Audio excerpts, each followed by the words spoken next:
So, Dr. Roger Hodkinson is former head of the Royal College of Physicians and Surgeons in Ottawa. He is CEO and medical director of an American biomedical company that is heavily involved in COVID. He trained in medicine and received his medical degree at Cambridge. Hopefully, these credentials will be enough to stop the inevitable ad hominem attacks by apologists for COVID shutdowns whenever they are faced with actual science, as opposed to politically motivated pseudoscience.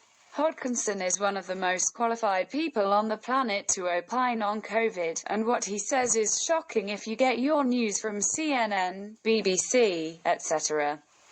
He is infinitely more qualified to give considered opinions than are idiots like Boris Johnson, Neil Ferguson, or Joe Biden. Dr. Hodkinson says the actual risks of COVID are being vastly exaggerated. People ask why. Why overinflate the actual risks of COVID? Why destroy the world's economy over what amounts to a slightly worse than normal annual flu? You only have to watch the news now to get your answer.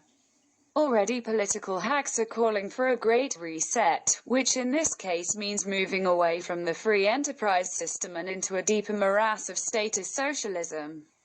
Sure, we have a slightly worse than average flu season, so let's all move to Marxism because of that. That makes sense. But sadly, this is a large part of the answer as to why the risks of this virus have been wildly inflated. A defeated and demoralized people are more likely to accept the Great Reset, which would include radical environmentalism, not science-based environmental concerns, massively higher taxes, abolishing currency and more. All of these are on the agenda of those who are taking advantage of the COVID hysteria to push the Great Reset. No one seems to ask the obvious question: what the hell is the connection? Why? Since we have had a worse than normal flu year, should we change our economic system to a system that has destroyed every country in which it's been tried? There are also drug companies making billions on the back of COVID. And they donate money to the very politicians who set COVID policy. No prize for guessing which side a bought and paid for politician will take on the COVID issue. Government salaries and pension contributions continue at full and normal levels, while their unforgivably bad policies systematically wipe out tens of millions of people's wealth, jobs and companies.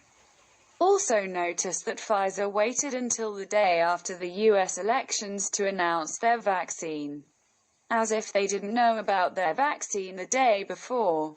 But Trump has been a strong advocate of forcing down the absurd US drug prices, whereas Biden is just another bought and paid for lackey of banks and big pharma. So if Biden is in the White House, drug prices can remain sky high. So Pfizer held back, afraid that Trump might get some credit prior to the election if they announce the vaccine.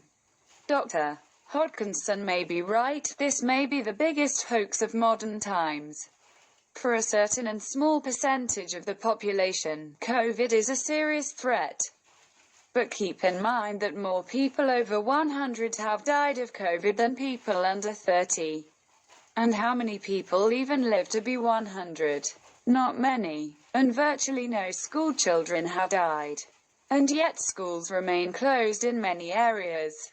In fact, 90% of all deaths are people over 65, and most of those are people with comorbidity factors, heart issues, respiratory problems, etc.